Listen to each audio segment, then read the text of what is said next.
I think we had our best camp as far as the number of takeaways that we were able to generate and just overall our performance. I think you can see that we got a lot of veteran guys who've been in this system for a while now and know the adjustments and are able to go out there and play fast, which is what you're looking for.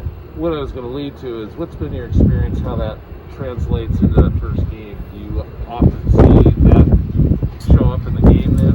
Well, we're certainly hoping so. You know what I mean? Obviously, any first game, there's always a lot of unknowns because you don't know what wrinkles they have done from a schematic standpoint, or how exactly they're going to use their personnel differently than they've used them in the past. And so there's always a lot of unknowns going into that first game. But obviously, having a veteran group back for us in the same system, we feel probably more confident than we ever have that we should be able to adjust quickly and go out there and they're seeing things for not the first time, but the 15th, 20th, and 30th time, and know how to make adjustments and what to expect. Do you think that having that veteran group, and because we're games on the road, that there's maybe an advantage? They played road games before, they won't have the supportive crowd, but they know what a road game's like. Yeah, well, obviously last year was so unique in the sense that everything was like a road game because there's no fans anywhere, and when you're on defense in a road game, it actually means that the environment's nice and quiet for you, and your communication can be really good, and so that'll hopefully help us out. And we got a veteran group coming back, but so do they. Offensively, they got a ton of their guys that are back as starters from last year and stuff like that. So I think it's going to be two veteran groups going at it and see who can go out execute who on Saturday night. How much have you been asked in the last week about your experience with Purdue and what the atmosphere is going to be like back there? Just a little bit, and it sounds like they're expecting a really good crowd, and which is awesome for college football across America. I'm hoping that with fans back, and attendance is going to be up everywhere, just because of the opportunity for people to get back out and watch football in person. Well, you're kind of the staff expert on Purdue's atmosphere, I would imagine. Yeah, it's been a while, but it's been in a season there, and they had a pretty good fan base, and so it sounds like under Coach Brown it's even gotten better, and so I think it'll be a great atmosphere for a college football game. This is what you want. This is why you go play Power 5 football, to go and play in front of 50,000 people and have a lot of fun. Do you recall anything unique about the atmosphere back there? Or?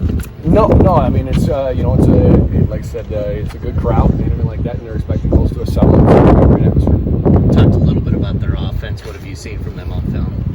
Yeah, obviously we're looking at everything from last season, and they were very similar to us. They got in 6 games, had a couple cancellations due to COVID, and played a ton of close games. Very similar, win or lose. Usually it was a one-score game coming down to the end at the fourth quarter, and tight battles all the way through. They were in every single game that they played in, and just like we were. And so I expect them to be competitive and go out there, and it's going to come down to the fourth quarter and see who can make plays. How much do you go into Brom's past and past places he's been? Yeah, a little bit. Obviously, he's been at Purdue long enough with 4 seasons there to just look at the stuff that he's done at Purdue and the people and the players that he has there. And his scheme hasn't changed a ton over the 4 years that he's been there.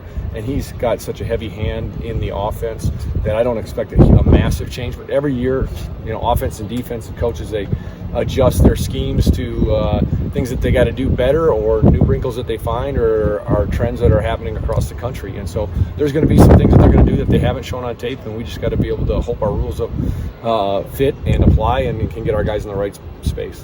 What's been your impression of video watching Bell, the receiver? And he's really good. He's a really good player. He's been a good player for them for the last 2 years, and one of the better players in the Big Ten, and so he's going to be a challenge. He's tough to cover, and when he gets the ball in his hands, it's on short routes, stuff like that. He can make things happen with his feet too, and so he's an explosive player that we're going to have to contain. How significant would not only a win to open the season be, but a win against a Big Ten program be for this? Well, they all count the same, and so but this one we're trying to go 1-0 this week, and that's the focus. Is just get a win this week. That's the only game that we can control, and I think it'd be great for our guys to start off the season fast, to get a win on the road and play well in our first game. Would be awesome. With regard to Bell, obviously it's going to be a pretty tough test for the secondary, but improvement in that group has kind of been noticeable throughout camp. What's just your confidence level that they'll be able to go out there and week one kind of put together a strong performance? Yeah, I think right now our depth in the secondary and the experience in the secondaries is as good as it's been in the 4 years that we've been here. And so, but they're going to be challenged. I mean, he's not a guy that you just shut down. And so we just got to contain him and keep him from getting a lot of explosive plays, and make sure if he does catch it, he catches it in front of us and we tackle him and get him down, and getting a lot of guys hustling over there when the ball does go his way is going to help.